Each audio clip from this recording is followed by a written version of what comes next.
इस सेगमेंट में मैं आपको बताऊंगा कि लॉरेंज ट्रांसफॉर्मेशन क्या होता है। इससे पहले मैंने गैलीलियन ट्रांसफॉर्मेशन को डिस्कस किया था। तो गैलीलियन ट्रांसफॉर्मेशन और फिर लॉरेंज ट्रांसफॉर्मेशन अब क्या होता है, इसको हम इसमें समझेंगे। तो यहाँ पर हमको स्पेशल थ्योरी ऑफ रिलेटिविटी के दो पोस्टुलेट वो ध्यान में रखने होंगे। पहला पोस्टुलेट ये है कि जितने भी फ्रेम ऑफ रेफरेंसेस हैं, इनर्शियल फ्रेम ऑफ रेफरेंसेस एक से ज्यादा, तो उन सभी में फिजिकल लॉज सेम फॉर्म में घटित होते हैं, उनकी फॉर्म आइडेंटिकल होती है। ये तो पहला पोस्टुलेट है। दूसरा पोस्टुलेट है कि जो स्पीड ऑफ लाइट है, कोई भी ऑब्जेक्ट स्पीड ऑफ लाइट से ज़्यादा फास्ट मूव नहीं कर सकता, यानी कि c is the maximum limit of the speed. तो ये स्पेशल थ्योरी ऑफ रिलेटिविटी का जो दूसरा पोस्टुलेट है। अब हम इसको मैथमेटिकल ट्रीटमेंट में देखेंगे, लॉरेंज ट्रांसफॉर्मेशन कैसे होता है इसमें। तो ये आपका पहला फ्रेम ऑफ रेफरेंस है S, जिसका ऑब्जर्वर O है। इसके रिस्पेक्ट में किसी पॉइंट की लोकेशन हम x, y, z, t show कर सकते हैं, यानी कि इसका एक फोर्थ कोऑर्डिनेट भी है, टाइम। x, y, z तो लोकेशन होगी, टाइम भी इसमें एक कोऑर्डिनेट हो गया। और जो दूसरा फ्रेम ऑफ रेफरेंस है S डैश, जिसका ऑब्जर्वर O डैश पर है, तो O डैश के रिस्पेक्ट में जो कोऑर्डिनेट है x dash, y dash, z dash और टाइम t डैश। अब देखो टाइम भी बदल जाएगा यहाँ पर।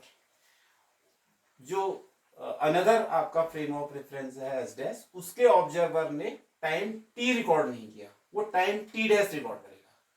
और जो इससे प्रीवियस आपका फ्रेम ऑफ रेफरेंस जो रेस्ट में है, तो वो जो टाइम रिकॉर्ड करेगा वो t करेगा। यही चीज यहाँ पर पोस्टुलेट में यही चीज जो है ये शो करती है कि टाइम अब्सोल्यूट नहीं है, टाइम फ्रेम ऑफ रेफरेंस में बदल जाता है। तो टाइम कोई अब्सोल्यूट चीज नहीं है। अब हम देखेंगे इसमें कि जैसे ये पॉइंट P है x, y, z, तो अगर कोई लाइट सिग्नल c स्पीड से फ्रेम ऑफ रेफरेंस S में ओरिजिनेट होता है और फिर वो फैलता है, तो r स्क्वायर हो जाएगा आपका x square plus y square plus z square, और r की वैल्यू रखेंगे हम speed of light into time t, तो r square is equal to c square into t square. तो इस तरह से हो जाएगा x square plus y square plus z square is equal to c square t square, और x square plus y square plus z square minus c square t square is equal to 0। Equation first ले लेंगे हम इसको।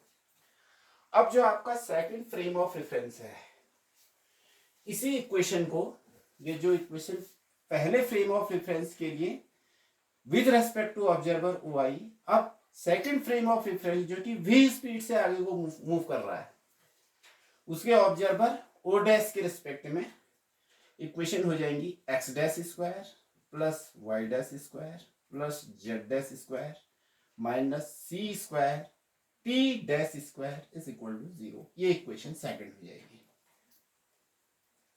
ठीक हो गया।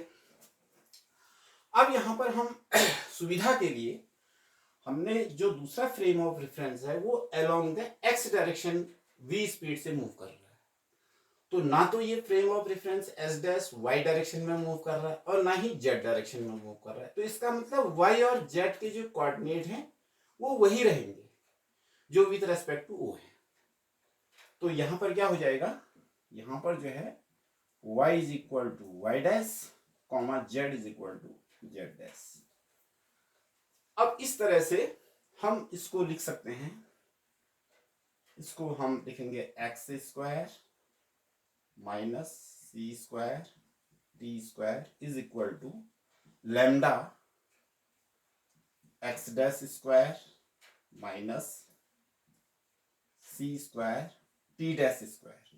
यहां पर हमने लैम्डा जो है एक कांस्टेंट एज्यूम कर लिया है। इस लैम्डा की वैल्यू को निकाला जा सकता है। इसको डिटरमाइन किया जा सकता है, लेकिन अभी हमें कुछ और इक्वेशंस भी बनानी है। तो अब जो है इक्वेशन ऐसे सेट हो जाएगी, x square minus c square t square equal to lambda, हमने एक इंडिपेंडेंट कांस्टेंट एज्यूम कर लिया जो एक्स और टी से इंडिपेंडेंट है, एक्स डैश और टी डैश से भी इंडिपेंडेंट है, तो लैम्डा एक कांस्टेंट है। अब इसकी वैल्यू कितनी आती है वो बात की बात है। अब जो इसमें ट्रांसफॉर्मेशन होगा, अगर हम इसमें गैलीलियन ट्रांसफॉर्मेशन अप्लाई करेंगे तो ये इक्वेशंस आपकी सब गड़बड़ा जाएंगी। अगर आप इसमें गैलीलियन रखोगे, Galilean transformation x dash is equal to x minus v t अगर आप अप्लाई करोगे तो ये सारा मैथमेटिक्स इसमें बिगड़ जाएगी। तो इसलिए जो है इसमें एक नया ट्रांसफॉर्मेशन हम मानते हैं। तो वो ट्रांसफॉर्मेशन हमने क्या माना, वो ट्रांसफॉर्मेशन हमने माना x dash is equal to gamma x minus v t है। तो अगर ये गामा को हम 1 मान लें तो ये गैलीलियन ट्रांसफॉर्मेशन हो जाएगा, लेकिन ये आपका लॉरेंज ट्रांसफॉर्मेशन है, तो ये इक्वेशन 4 होगी। अब अगर हम ऑब्जर्वर ओ डैश से वैल्यू को एक्स डैश ऑब्जर्व कर रहे हैं, तो अगर हम इसको एक्स डैश ओ से ऑब्जर्व करें तो इसके रिस्पेक्ट में ये वाली स्पीड हम ये कहेंगे कि एस डैश जो है वो प्लस वी स्पीड से आगे को जा रहा है, तो एस डैश के रिस्पेक्ट में एस की स्पीड जो है माइनस वी हो जाएगी। तो ऐसे में ट्रांसफॉर्मेशन हो जाएगा x is equal to gamma x dash plus v t dash. ये आपकी 5th इक्वेशन आ गई। अब आपका जो इक्वेशन 3rd है जिसमें आपने लैम्डा एज्यूम किया है, एक तो ये आपने कंसिडर करनी है, दूसरा आपका जो लॉरेंज ट्रांसफॉर्मेशन है वो ये है, x dash is equal to gamma, gamma यहां पर कोई कांस्टेंट है एक्स माइनस वी टी, और x equal to gamma bracket start x dash plus v t dash. ये 3 इक्वेशंस। अगर हम इन 3 इक्वेशंस को सॉल्व करें तो इसको सॉल्व करने के लिए जो एक्स डैश की वैल्यू है वो एक्स डैश की वैल्यू हम यहां से रखेंगे, ये gamma bracket start x minus v T, x dash की वैल्यू रखेंगे, और टी डैश की वैल्यू हम निकालेंगे इस इक्वेशन से। इसमें हम जो है जो आपकी ये 4th 5th इक्वेशन है, फिर 5th इक्वेशन में आप x equal to gamma x dash की वैल्यू हम रखेंगे यहां पर gamma x minus v t और प्लस वी टी डैश। तो इस तरह से हम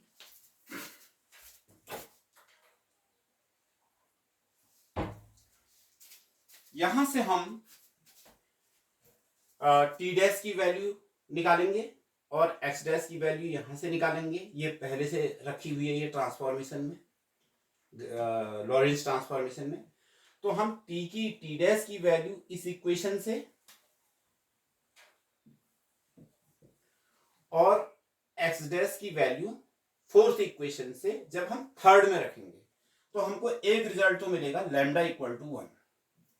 अब मैं यहां पर अभी कर नहीं रहा हूं इसको, तो मैथमेटिकली अगर इसको देखा जाए तो ये आएगा gamma equal to 1, lambda equal to 1 आएगा। और दूसरी चीज जो आपको मिलेगी इसमें वो मिलेगी gamma equal to 1/1 minus v square upon c square under root, ये गामा की वैल्यू मिलेगी।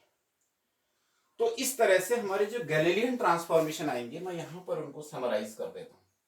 तो जो हमारे गैलीलियन ट्रांसफॉर्मेशन आएंगे वो इस तरह से आएंगे,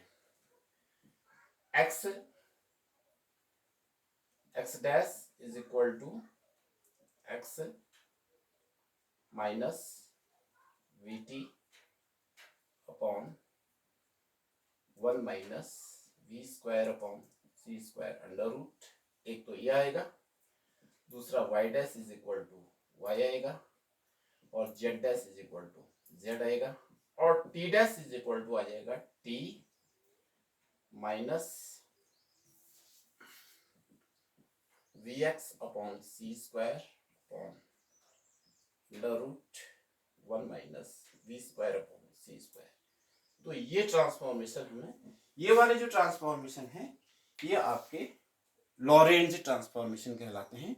इसी के बेसिस पर फिर हम स्पेशल थ्योरी ऑफ रिलेटिविटी को आगे समझते हैं।